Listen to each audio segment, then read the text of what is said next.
Welcome to Suman TV. మనం మట్టిలో మాణిక్యాలు అనే వర్డ్ని తరచుగా వింటుంటాం. అసలు మట్టిలో మాణిక్యాలు అంటే మట్టి నుంచి పుట్టిన ఒక ప్రతిభావంతమైనటువంటి వ్యక్తుల గురించి ఈ పదాన్ని వాడుతుంటాం. అయితే ఇప్పుడు మనం ఈ యొక్క పల్లెటూరు మారుమూల గ్రామమైన ఈ పల్లెటూరు నుంచి ఈ మట్టి నుంచి ఒక అద్భుతమైన సింగర్ ఇటీవల కాలంలో వెలుగులోకి వచ్చింది. లెగరా సాంబయ్య లెగరా నాయ్య లెగరా పరమాత్మ లెగరా ముద్రమా ఎల్లయ్య మేకలేరా మంద పెట్టినావు ఎల్లయ్య. నమస్తే. మనం ఇప్పుడు నల్గొండ జిల్లా మాడుగులపల్లి మండలం కేశవపురం అనే గ్రామంలో ఉన్నాం. ఈ గ్రామంలో ఒక పల్లెపాట మట్టి సింగర్గా పేరుగాంచినటువంటి కొండేటి భిక్షమమ్మ దగ్గర మనం ఉన్నాం. ఇప్పుడు ఆమెని సుమన్ టీవీ ప్రేక్షకులకు పరిచయం చేస్తాం. నమస్తే అమ్మ. నమస్కారం అండి. బాగున్నారా? బాగున్నామండి, మీరు బాగున్నారా? ఇప్పుడు మీరు ఈ జానపద గేయాలు కానీ పల్లె పాటలు కానీ ఎప్పటి నుంచి పాడడం ప్రారంభించారు? అంటే నాకు చిన్నప్పటి నుంచే పాటలు వచ్చు, అమ్మ పాడేది ఇన్ని పాడేదాన్ని. కానీ మళ్ళా ఈ కోలాటాలు నేర్చుకొని ఇప్పుడు 10 సంవత్సరాల నుంచి ప్రోగ్రాంలు చేస్తున్నా. ఇట్లా పాటల వైపే ఉన్నాం అన్నట్టు. ఏమేమి పాటల్లో మీకు బాగా పేరు తెచ్చినాయి? ఏమేమి పాటలు అంటే మీకు ఇష్టం? అంటే ఇప్పుడు నాకు లెగరా సాంబయ్య పాట, బోనాల సాంగు ఇప్పుడు 2 వాటితోటి పేరు బాగా వచ్చింది. ఏం చదువుకున్నారమ్మా? నేనేం చదువుకోలేదండి. ఏం అసలు చదువుకోలేదు? చదువుకోకుండానే ఈ పాటలు పాడడం నేర్చుకోవడం ఇవన్నీ ఓన్గా? అక్షరం ముక్క కూడా రాదా? రాదండి, విని పాడతా. విని పాడడమే.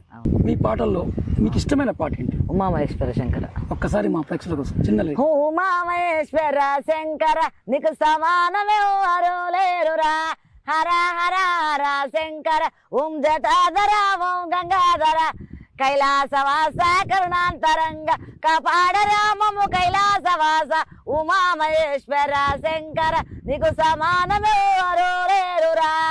ఎలా ఎక్కడ పాడితే వైరల్ ఈ పాటలు? ఈ పాటలు భజనలు, అప్పుడు భజనలు వేసేది అన్నట్టు. అమ్మవారి ఊర్లో భజన వేసేది, చెక్క భజన. ఊర్లలో ప్రోగ్రామ్స్ పోయి పాడితే ఎవరో మీ పాటల్ని సోషల్ మీడియాలో పెడితే అట్లా ఫేమస్ అయింది అంతే. అది చూసి మీకు ఏం అవకాశాలు వచ్చినాయి?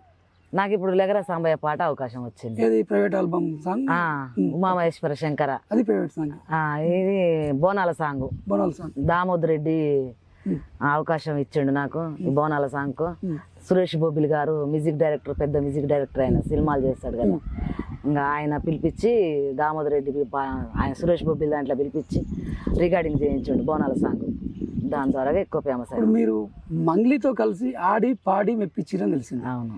ఈ మంగ్లీతోని పాడతా అని ఎప్పుడు అనుకున్నారా మీరు? అసలు నేను అనుకోలేదు కూడా. మాట్లాడిరా మీరు మంగ్లీతోని? అంత ముందుకు మాట్లాడలేదు, కానీ ఆ సాంగ్ లా మాట్లాడడం చేయడం మంచిగా చేసింది. ఏమన్నది మంగ్లీ? బాగా పాడుతున్నావు, బాగుందమ్మా, వాయిస్ బాగుందమ్మా, నువ్వు చాలా బాగా పాడుతున్నావు, బాగా ఎనర్జీతో ఎగురుతున్నావు, నాకు మంచిగా అనిపిస్తుంది అని అన్నది. చాలా మంచిగా. ఈ కోలాటం నేపథ్యమేనా మీరు పాడుకుంటూ ఎగురుకుంటూ బాగా ఎనర్జెటిక్గా చేయడం? అది ఎక్కడి నుంచి వచ్చింది మీకు? ఇది కోలాటం చేస్తా కదండి, కోలాటం నేర్పిస్తా కదా, ఇక అదే అలవాటు అన్నట్టు. బాగా ఎగరడం కానీ పాడడం కానీ. ఇంకా మంగ్లీ కాకుండా ఇంకెవరితో పాడారు మీరు? మంగ్లీ కాకుండా ఇక నేను భూతం రమేష్ తోటి పాడిన. ఫోక్ సింగర్ భూతం రమేష్ తోటి ఉమామహేశ్వర శంకర పాడిన. తర్వాతకి మంగ్లీ లెగరా సాంబయ్య చరణార్జున్ గారి దాంట్లో పాడిన. లెగరా సాంబయ్య తర్వాతకి మంగ్లీ తోటి బోనాల సాంగ్ పాడిన. ఓకే. ఈ చరణార్జున్ మీ బంధువు అని తెలిసింది? అవునండి, మా బావగారి కొడుకే. మీ బావగారి కొడుకు చరణార్జున్ ఇప్పుడు ఆయన పెద్ద మ్యూజిక్ డైరెక్టర్ కదా? అవును. సినిమాలు అతను మీకు అవకాశం ఇస్తాను? సినిమాలకు కూడా పాడించిండండి. సినిమాలో పాడినా మీరు? సినిమాకి కూడా పాడించి. ఏ సినిమాలో పాడిరు? అది ఇప్పుడు కొత్త మూవీ చేస్తురంట, సినిమా పేరు నాకేం తెలియదు, అదేం సినిమా గానీ పాడిపించండి. జానపదం పైన లేదంటే? లేదు, వాళ్ళు రాసిచ్చిందే పాడిన నేను. అదే ఫోకా లేదంటే ఫోక్ టైప్? మీది పల్లెటూరు నేపథ్యం, మీరు మామూలుగా ఈ స్థాయి పోతే అనిపించారు? అనుకోలేదండి. ఇప్పుడు ఎలా అనిపిస్తుంది? చాలా మంచిగా అనిపిస్తుంది, సంతోషం అనిపిస్తుంది. నాకు చాలా పాటలు అంటే ఇష్టం కాబట్టి నేను ఆ ఇష్టంతో ఇందులోకి వచ్చిన పాడగలుగుతున్నా. పాడుతూ ఉంటే నాకు హుషారు అనిపిస్తుంది, మంచిగా అనిపిస్తుంది. మీ గ్రామస్తులు ఎలా? అందరు కూడా మంచిగా సపోర్ట్ చేస్తారు. చేస్తారు. మీ కుటుంబ సభ్యులు? మా కుటుంబ సభ్యులు ఇంకా ఫుల్గా ఎక్కువ. మా వారు కానీ, నా బిడ్డ కానీ, నా కొడుకు కానీ ఎక్కువ సపోర్ట్ చేస్తారు. మా సార్ బండి తోలుతాడు, వ్యవసాయం పని. పిల్లలు?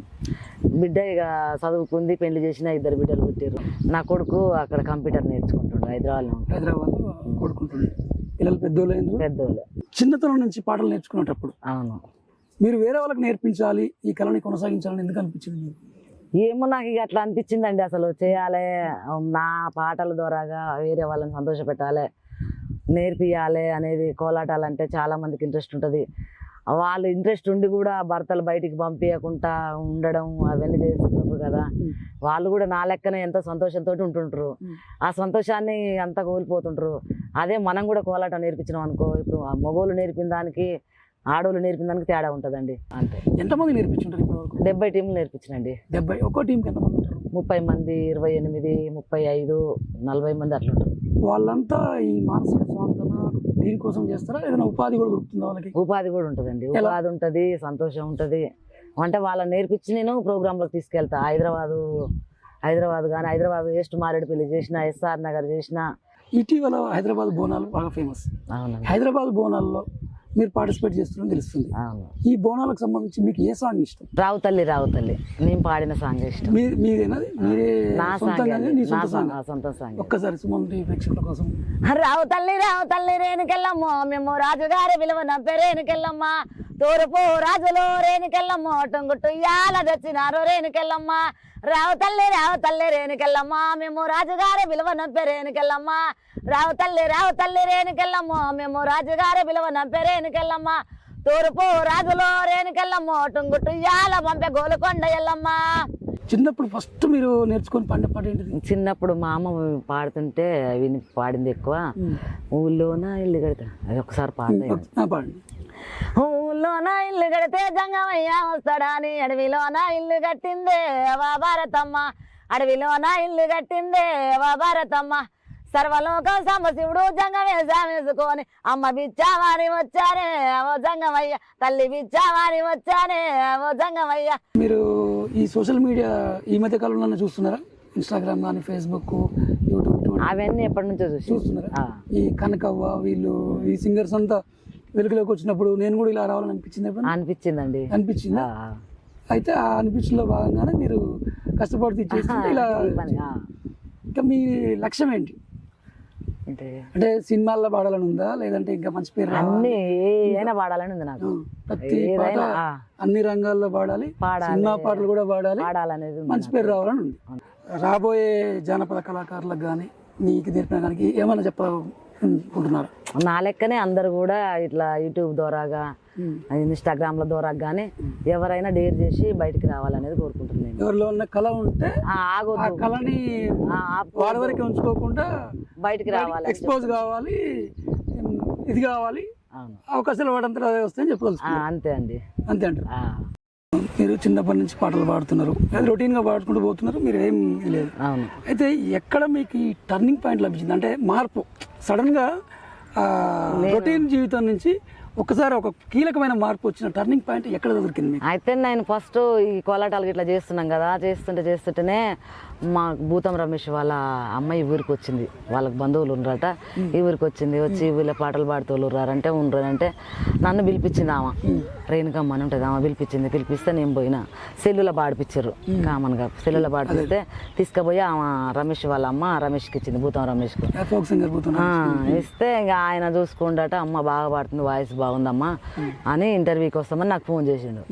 ఫోన్ చేసి వస్తామని టైం పెట్టి వచ్చేసారు అన్నట్టు. వచ్చినప్పుడు పాడిన అన్ని సాంగ్స్లు పాడించుకొని పోయారు. నైట్ 11ంటికి వచ్చారు, ఇంటర్వ్యూ చేసుకొని పోయినాక అలా ఒకటి ఈ ఉమామేశ్వర ఫస్ట్ పాడిన సాంగ్ ఫేమస్ అయిందట.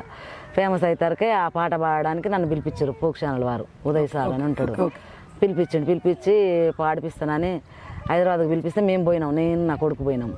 పాడిపిస్తామని పోతారకే మణికొండ ఏరియా లొకేషన్ పెట్టారు మాకు. మణికొండకు పోయినప్పుడు మణికొండలో దిగినాక స్టూడియోకి పోయినప్పుడు ఆ స్టూడియోలో ఎవరిది శరణార్జున్ గారు స్టూడియో అనేది, వాళ్ళకే పోయినాం అన్నట్టు సాంగ్ పాడడానికి. పోతే ఈ సాంగ్ పాడినాక మళ్ళీ సాయంత్రం అయిపోయినాక, పిన్ని నువ్వు బాగా పాడుతున్నావు, వాయిస్ బాగుంది, మన దాంట్లో కూడా ఒక సాంగ్ పాడు పిన్ని అని అన్నాడు. అన్నప్పుడు నేను ఈ లెగరాజు అది పాడిన. అల్టిమేట్ అది ఇక దానికంటే అది ఫేమస్ కాగానే లక్షల వ్యూస్ వచ్చింది. అది కాగానే తర్వాతకి మళ్ళీ రమేష్కు దామోదర్ రెడ్డి సారు ఫోన్ చేసిండట, చేసి సాంగ్ బాగా పాడుతుంది, ఆమె నెంబర్ కావాలని అంటే ఓకే సార్ నేను పాడిపిస్తా, బోనాల సాంగ్స్ కావాలంటే పాడిపిస్తానంటే నేను నాకు సెల్లులో పాడమని చెప్తే పాడినా అన్నట్టు. ఇది జరిగి ఎంతకాలం అవుతుంది? ఇప్పుడు ఒక 6 నెలలు అవుతుందండి. శివరాత్రి కాంచి 6 నెలల నుంచి మీ లైఫ్ టర్న్ అయిపోయింది అవును కంప్లీట్గా. అయితే ఈ క్రమంలో ఈ పాటల క్రమం కానీ ఇప్పుడు సరే ఈరోజు ఇప్పుడంటే ఫేమస్ అయ్యారు, ఈ ఏమైనా కష్టాలు ఎదుర్కొన్నారా మీరు? మాటలతో కానీ ఆర్థిక పరమైన కానీ? ఇక అప్పుడు అంటే కష్టాలంటే మనం ఇంకా అందరిలాగానే పని చేసేది, పనిలో ఎవరైనా అది చేస్తారు, నేను కూడా చేయాల్సిందే కదా, పని చేసుకునేది, 10 రూపాయలు వచ్చేది. ఇక మా కష్టం మేము ఎలా తీసుకున్నాం అప్పుడు. ఇప్పుడైతే ఇప్పుడు ఒక 10-11 సంవత్సరాల నుంచి మాత్రం కోలాటాలు నేర్పిస్తున్నా. ఇప్పుడు ఇక ఎలాంటివి ఏం లేవు, అప్పుడు కూడా అంతగానే ఏం లేదు.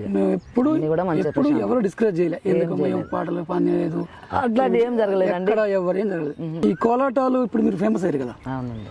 మీరు ఇన్ని రోజులు పల్లెటూరు మహిళలకు ఇదంతా కోలాటాలు నేర్పించారు కదా, ఇక మీరు నేర్పిస్తారా? ఇంకా నాకెందుకు అందుకుంటారా? అవకాశాలు వస్తే నేర్పిస్తూనే ఉంటాను. మీకు అవకాశం ఉన్నప్పుడల్లా దాన్ని మాత్రం వదిలిపెట్టాం, అది చేస్తాం ఇది చేస్తాం, ఎవరికైనా మీ వంతుగా. ఇప్పుడైతే సాంగ్స్ బిజీలోనే ఉన్నాం అన్నట్టు, బోనాల సీజన్ కాబట్టి ఇప్పుడు అక్కడే ఇంటర్వ్యూలు అని అయ్యని కానీ హైదరాబాద్లోనే ఉన్నాం ఇన్ని రోజుల నుంచి కూడా. అట్లా ఇంటర్వ్యూలో బాగా వెళ్తున్నారు, బాగానే ఇంటర్వ్యూలో పోతున్నారంటే ఫేమస్ అయినట్టు. ఇప్పుడు ఈ జానపదాలే కాకుండా ఈ సమాజంలో జరుగుతున్నటువంటి మహిళలపైన అఘాయిత్యాలు కానీ అత్యాచారాలు కానీ లేదంటే సోషల్ యాక్టివిటీస్ మీద వీటి మీద ఏమన్నా మీకు అవగాహన? ఆట మీద పాటలు పాడారా? ఆడపిల్ల మీద పాడతారు, ఆడపిల్లల మీద ఒకసారి. అమ్మా మా కళాశాలక మందు నిలయమయ్యే, నీ ఆడపిల్లగా జన్మనెత్తుట మహాశాపమాయే, గడప దాటి ఒక అడుగు వేస్తే గుండెల్ల వణుకు పుట్టే, గులాబీలతో ఎంటబడుతూ ఆకతాయిలొచ్చే, నా మనసు నీకు ఇచ్చానని ఒకడు మనసు ఇమ్మని అంటాడొకడు, నా తోడ పుట్టిన అన్నలాంటి వయసున్న కుర్రవాళ్ళే నన్ను తలో తీరుగా ఆట బొమ్మలా ఏలమాడుతారే. జనరల్గా సింగర్స్ని రాజకీయ నాయకులు వాళ్ళ ప్రచారం కోసం బాగా అటువంటి ఆఫర్లు ఏమైనా వచ్చినాయి మీకు? ఏమైనా పాటలు పాడారా? అంటే ఇప్పుడు ఏం ఈ సాంగ్స్ పాడినా కానీ చేంజ్ చేయలేదు, అంత ముందుకు మాత్రం చేసిన ఎమ్మెల్యే ప్రోగ్రాంలు కూడా చేసినాం అన్నట్టు. ఆయన అమ్మటి అలా ర్యాలీ తీసినాం, పార్టీల పరంగా చేసిన సింగర్గా పోయేసి మీ సేవలు అందించారు పార్టీలలో కూడా.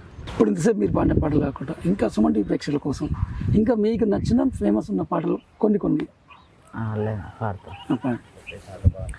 మెలుక మెలుకల సీసా చెన్నాపట్నం నూనె, చెన్నాపట్నం నూనె సిన్ని బాలల కాట, బాలాయే విగలేరా పాలు దాగుదురారా, చక్కని పెట్టాలో చక్కార గోలీలు, కట్ట కింది బాయి కారెంటు బాయి, నాటయ్యా రావెనా రాముల కనుక, నాటయ్యా రావెనా రాముల కనుక, నాటయ్యా వస్తే ఏమిస్తావు పిల్లుగనా వజ్రాలు, ఏమిస్తావు పిల్లుగనా వజ్రాలు.